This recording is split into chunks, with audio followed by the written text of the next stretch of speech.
Hello everyone, welcome to the corner tonight. Don't adjust your monitor, don't reset your computer. Yes, you're looking at a bottle of paint. Yes, tonight is going to be a little different. Tonight, we're going to go over a little bit of one of my cars that I started and built probably 2 years ago now. It's kind of a cool looking car, something different, something unique. Of course, that's kind of my style. Y'all are kind of figuring it out. I'll get into a little bit of the history why I built this in a little bit. But first, I'll bring out the car. Then I'll bring out the trailer and the rest of the conglomeration here. Bear with me for a moment. Be right back. So, what if you took a 56 Chevy Nomad, went kind of retro on it, kind of resto on it, kind of cool with it, kind of modded it out, but really didn't take it too much away from the body styling of it? What do you think you'd find? What do you think you could come up with? This is what I did. I know some of you guys have seen this before. A lot of you probably haven't. This looks pretty much stock on the top half, except for the hood, of course. Wheels. What lies underneath this thing could kind of upset some people. Hopefully it won't. When I get to the drive line of it, it's going to be a little different, a little odd. Quite a few years ago, a buddy of mine was building a 57 Chevy convertible. He was putting a trailer behind it with a boat on it. Wanted to open up the doors and such on it. Wanted to build a cool hot rod out of it. And wanted to do all-wheel drive underneath it. And we got talking ideas, bouncing ideas back and forth. And next thing I know, he's kind of challenging me to build something similar, something different, but yet similar. So that got me to thinking, well, what could I build? What would I do? That's when this came about. 56 Nomad, all-wheel drive, and the clincher on it is when you read the back window. Bumper sticker that says, yeah, it's got a Hemi. Now you ask, why would a 56 Chevy Nomad have a Hemi? There's a trailer hitch. Side profile of it. And to answer that question, I'm going to bring in the other half, show it all together for just a quick little moment here. And then we'll split it up, and then I'll start going over the details of everything. Hold on one second. This is the entire setup of what this set is. A lot of people would kind of say that the boat would probably not be feasible, which I totally agree. But knowing me, I had to just kind of go a little bit overboard with it and just make it cool. Even if it wasn't feasible to put that thing in real water and go across the lake, anybody in their right mind probably wouldn't want to. But it looks cool. Now, just a quick little brief history on this. The reason why this came about, the name that's on the side of the boat. Back in the 70s, 60s and 70s, there was a guy, I forget his name. He raced drag boats. And one of the boats were always purple with gold leaf on them, gold pinstriping. And the name Quit Your Beachin' was always on it. That was the name of the boat. You can look up the history. You can look up a lot of the boats that he raced back then and so on and so forth. But that idea got me prompted to build this thing. And like I say, I'll go over some of the details on this thing here shortly. But first, we're going to break it apart, do the 56, come back to the boat and trailer. So hold on one second. Okay, on the 56 Chevy, like I mentioned, it is all-wheel drive. I'm going to just touch bases with to show you a little bit of the bottom first. I'm going to lose the hood here, I know. Chassis is out of the Boyd Smoothster. It is cut through the back right across the midsection here and lengthened out. I lengthened it out probably 1/8 of an inch. Suspension is all Corvette. This is all out of a monogram Corvette, as is the front suspension. Now, if you look closely, up behind the exhaust, this is the bell housing of the transmission going into nothing but a drive shaft. because the transmission is back in the back. This is the transmission out of the vet. That gives you the power to the rear end, transmission to the rear end, or the drive line to the rear end.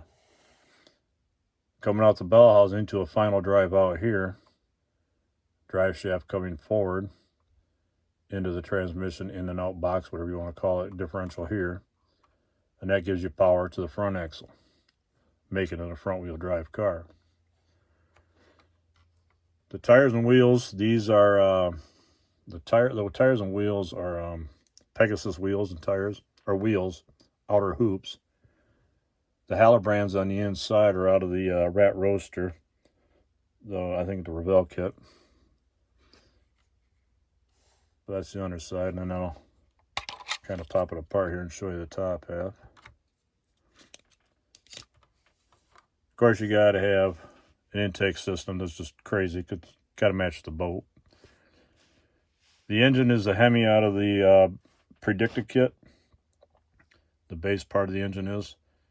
The intake system and carburetors are all out of the Accurate Miniatures Corvette kit. Give it all the side draft Webers and such on it. Give you a little bit different look there. Without dropping it. But it's just something cool. The Corvette suspension underneath it's out of a 2005 Corvette. It's got an L88 Corvette hood scoop on it. It does have a Corvette dash in it. I don't know how well you can see it here. Let me bring the light down. It's got the 2005 Corvette dash in it. E-brake. All black interior in it.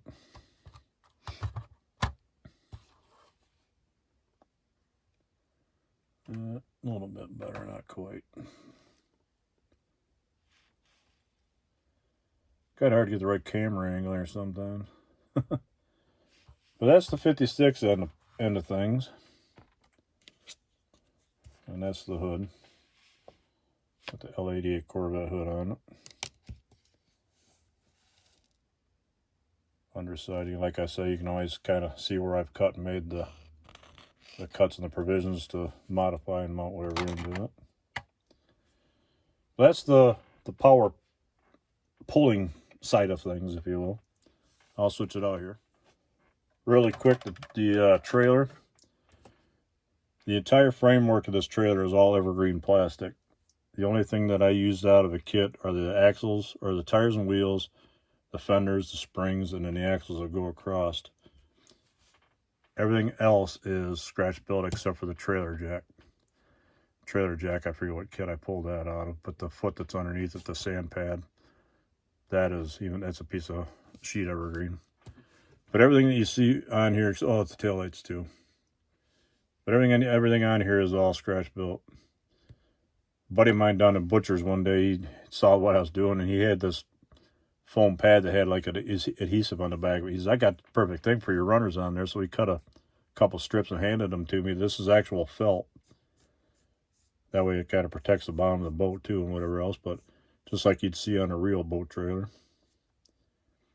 Halibrands are carried into the trailer.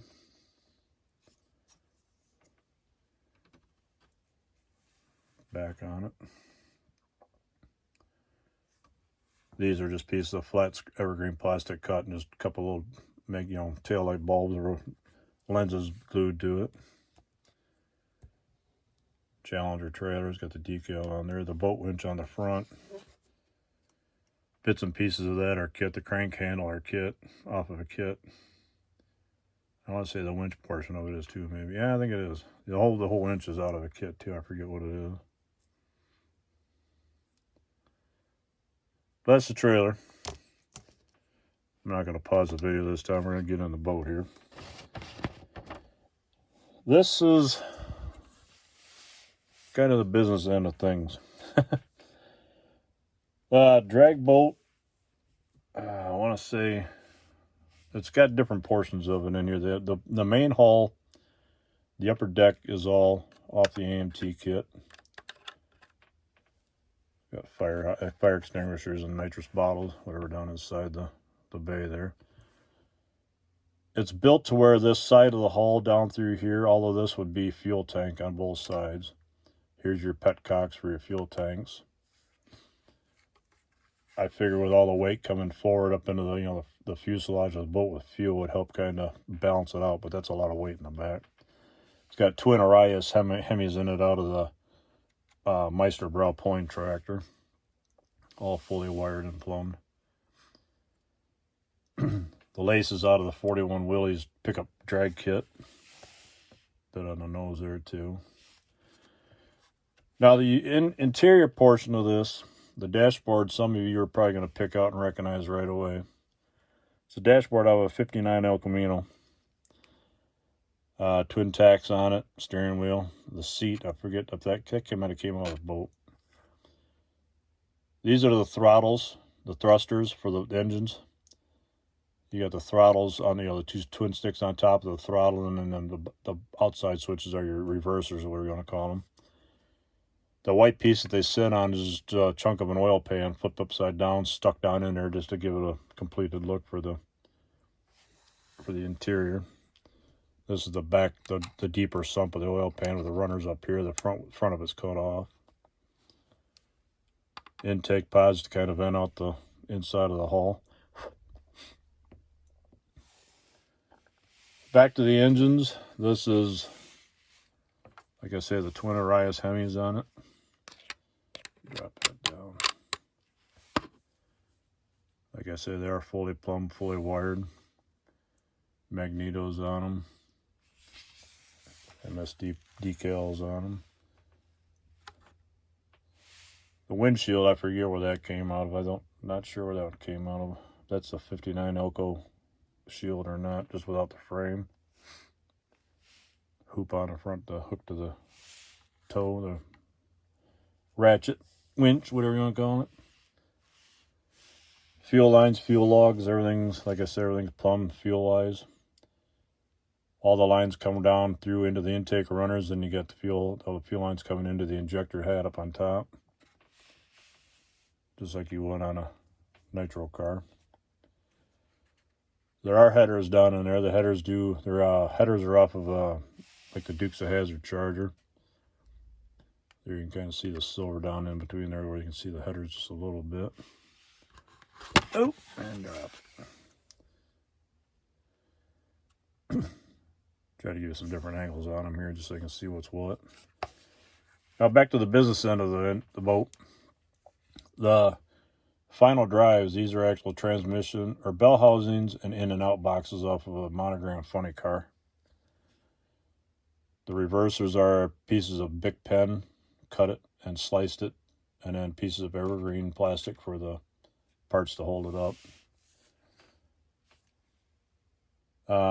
Little aluminum ferrules, or whatever you're going to call them, for the header ports, the exhaust ports. And it's got I'm not sure what everything's called on a boat, but this is for when you get up to speed, you can lift it up and lower it, depending on how you want to, position the boat in the water, I think. These are the cables coming back for the reversers. Linkage for your final drive. Took me a little while to build it. It didn't turn out too bad. And that's your intake, water intake for your final drive. Just some pieces of screen put in the bottom of it. A fellow on Model Car Magazine, he made the decals up for me. They're actually mirrored gold. Each one was separate letter. I had to put them all on separate by hand. I laid a piece of tape out, and then I just sat each letter on top of the piece of tape, spaced it out, and set them all in place, burnished them in with the handle, while the paper was still over top of each one. And a little fun to do, but it turned out pretty good. But that's, in a nutshell, is my little hot rod. Again, the paint colors is from Creatix, Auto Air Colors. This is the Pearlized Plum. That's the part number on it, or the lot number 4311. Sprayed out of just an aerosol can. I've got an aerosol can that's got a bottle that you can fit on it, and then kind of like an airbrush, but it sits on top of an aerosol can. The old tester stuff. I'm not too cool or I don't work too well with an airbrush. I worked with one, but I've never really gotten the knack of it, if you can say that. So I've never really experienced, not too experienced with an airbrush. So everything I've done is either out of a rattle can or it's out of the little testers thing that I've got over here. Trying to think anything else I need to say about this thing. I think that's about it. All in all, I think, yeah. Oh, there's nothing else on my list or notes here to talk about. I think I've said everything about it. So all in all, that's going to wrap this up for tonight. I just figured y'all would kind of get a kick out of seeing this thing tonight. Being that it's springtime, everybody's getting their hot rods and their boats out, ready to hit the water. Now, my neighbor down the street, he's got his boat sitting in the driveway. He brought it home last weekend. Time is coming. Time to hit the water and go have some fun. How fast do you think you'd go in this little thing? Do you think you'd even make it across the pond? Maybe Pete would know. He's over there and across the other side of the pond. He'd probably live to see this thing ripping across the water coming his way. Anyway, hope y'all are having a good night. Hope you're enjoying the weather wherever you are. Take care, everyone. Have a good one. Thanks for watching. Like and subscribe if you would, please. And we'll see you in the corner. Take care, everyone.